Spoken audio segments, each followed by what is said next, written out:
구독자 여러분 안녕하십니까? 기업의 흔들리지 않는 본질을 분석하고 시장의 노이즈 속에서 진정한 가치를 찾아내는 신입 PD입니다. 투자의 세계에서 가장 짜릿한 순간은 언제일까요?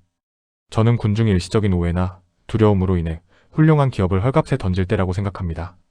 위대한 투자자 워렌 버핏 역시 탁월한 기업을 적당한 가격에 사는 것이 평범한 기업을 싼 가격에 사는 것보다 훨씬 낫다고 강조했습니다.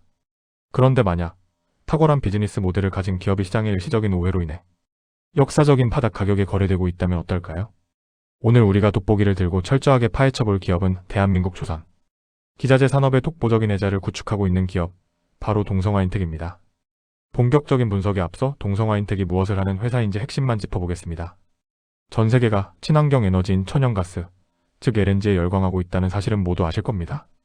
기체 상태인 천연가스를 배에 싣고 바다를 건너려면 부피를 줄이기 위해 영하 163도의 초저온 상태로 액화시켜야 합니다. 이 엄청나게 차가운 온도를 유지하면서 끓어오르지 않게 막아주는 거대한 보온병 역할을 하는 것이 바로 초저온 보냉제입니다. 동성화인텍은 전체 매출의 96%가 이 초저온 보냉제에서 나오는 그야말로 순도 100% LNG 핵심 소유주입니다. 현재 이 회사의 수주 잔고는 2조 1천억 원을 훌쩍 넘습니다. 공장을 풀가동해도 몇 년치 일감이 이미 쌓여있다는 뜻입니다. 자, 그렇다면 왜 하필 지금 2026년 이 시점에 동성화인텍에 주목해야 할까요? 저는 이 기업이 현재 세 가지의 거대한 변곡점을 동시에 맞이하고 있다고 분석합니다. 첫 번째 변곡점은 바로 폭발적인 이익의 질적 성장입니다. 조선업이나 조선 기자재업에 투자하실 때 가장 중요하게 보셔야 할 것은 단순한 수주량이 아니라 언제 얼마짜리 배를 수주했는가입니다. 국내 조선사들은 2023년과 2024년에 역사적으로 가장 비싼 가격, 즉 최고 성가로 LNG선을 수주했습니다. 배를 만들기 시작해서 동성화인텍의 보냉제가 실제로 납품되고 장부의 이익으로 찍히기까지는 보통 34개 분기의 시차가 발생합니다. 타임라인을 계산해보면 2023년에 비싸게 계약한 물량들이 작년 하반기부터 실적에 잡히기 시작했고 그보다 더 비싸게 계약한 2024년의 초고가 물량들이 바로 올해 2026년 상반기부터 쏟아져 들어오기 시작합니다. 실제로 동성화인텍은 작년 한 해 매출 7,422억 원에 영업이익 726억 원을 기록하며 영업이익률 9.8%를 달성했고 작년 하반기부터는 이미 두 자릿수 영업이익률로 퀀텀 점프를 이뤄냈습니다. 여기에 이익을 극대화해주는 또 다른 우군이 있습니다. 바로 원자재 가격의 하락입니다. 보냉제를 만드는 데 들어가는 핵심 원료인 MDI 가격은 과거 러시아-우크라이나 전쟁 당시 킬로그램당 최고 6달러까지 치솟았지만 현재는 2달러대 초반으로 뚝 떨어졌습니다. 제품은 비싸게 팔고 원재료는 싸게 사오는 완벽한 마진 스프레드 확대 구간에 진입한 것입니다.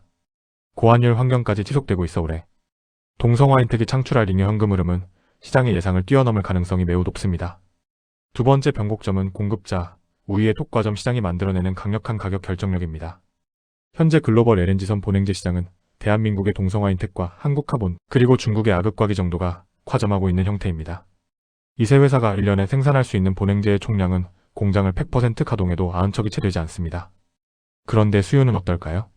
글로벌 에너지 기업들이 2025년에 최종 투자 결정을 내린 LNG 프로젝트들만 합쳐도 앞으로 필요한 LNG선은 보수적으로 잡아도 111척에서 최대 150척에 달합니다. 2029년 이후 미국발 프로젝트에서 필요한 선박만 1년에 80척이 넘습니다.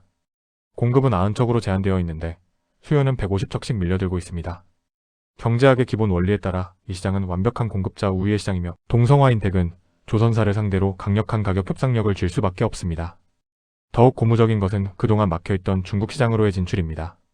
기존의 동성화인텍은 HD현대중공업과 삼성중공업 등 국내 조선사의 매출의 96%를 의존했습니다.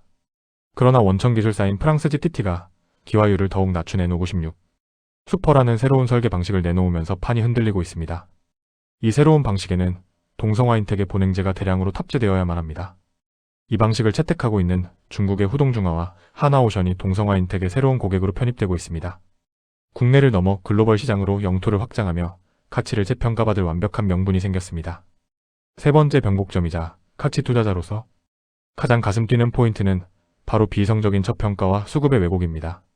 이렇게 완벽한 펀더멘털을 갖춘 기업이 왜 현재 역사적 신저가 수준인 PER 10배 이하에서 거래되고 있을까요?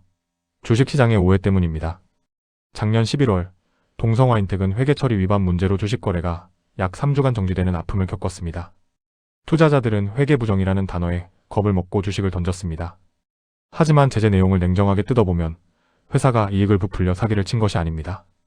오히려 과거 실적에서 도급 공사 변경 금액 등을 제대로 반영하지 않아 매출과 영업이익을 실제보다 적게 기록했던, 즉 과소 계상을 했던 것으로 밝혀졌습니다. 수정된 재무제표를 보면 오히려 과거 영업이익과 순이익이 더 올라갔습니다. 의도적인 악행이 아니라 관리 시스템의 실수였고, 상장 폐지와 같은 치명적인 리스크는 이미 완전히 해소되었습니다. 진짜 중요한 것은 이 거래 정지가 불러온 나비 효과입니다. 하필이면 동성화인텍의 거래가 정지되어 있던 작년 11월에 국내 주식시장의 대규모 조선 및 초성기자재, ETF 펀드들이 우후죽순 상장되었습니다. ETF 매니저들은 거래가 정지된 동성화인텍을 펀드 바구니에 담을 수 없었고, 그 결과 수천억 원의 패시브 자금이 이 기업을 빗겨나가고 말았습니다. 이것이 의미하는 바는 명확합니다. 펀더멘털이 훼손된 것이 아니라 단순히 기계적인 수급이 비어있다는 뜻입니다. 이제 회계 리스크가 해소되고 시장의 신뢰가 회복됨에 따라 향후 ETF 정기 리밸런싱을 통해 빈집에 수급이 강하게 밀려 들어올 가능성이 매우 높습니다. 경쟁사인 한국카보는 ETF 자금의 수혜를 입으며 상대적으로 높은 밸류에이션을 받고 있는데, 동성화인텍이 제자리를 찾아가는 과정에서 폭발적인 주가 상승, 즉 강력한 리레이팅이 나타날 수밖에 없습니다. 구독자 여러분, 워렌 버핏의 투자 철학 중 하나는 훌륭한 기업이 해결 가능한 일시적인 문제로 고통받을 때가 가장 훌륭한 매수 타이밍이다라는 것입니다. 지금의 동성화인텍이 정확히 그 모습입니다. 2조 원이 넘는 막대한 수주 잔고, 2026년부터 폭발적으로 인식되는 고성과 물량의 원자재 가격 안정에 따른 마진 극대화, 그리고 글로벌 공급 부족이 만들어낸 막강한 시장 지배력까지. 회사의 본질적인 가치는 그 어느 때보다 빛나고 있지만 일시적인 회계 해프닝과 수급 공백으로 인해 주가만 바닥을 기고 있습니다. 투자는 결국 미래의 이익을 현재 할인된 가격에 사는 행위입니다. 시장의 두려움이 만들어낸 이 비이성적인 밸류에이션 캡이 채워지는 순간 인내심을 가진 투자자들은 달콤한 수익의 열매를 맺게 될 것입니다.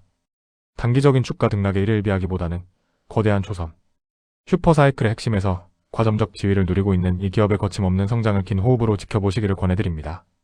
오늘 준비한 동성화인텍 심층 분석은 여기까지입니다. 여러분의 투자 여정에 단단한 나침반이 되었기를 바랍니다. 다음 시간에도 시장이 미처 알아보지 못한 위대한 기업의 숨겨진 가치를 들고 찾아오겠습니다. 영상이 도움이 되셨다면 구독과 좋아요 부탁드리며 성공 투자하시기를 응원합니다. 감사합니다.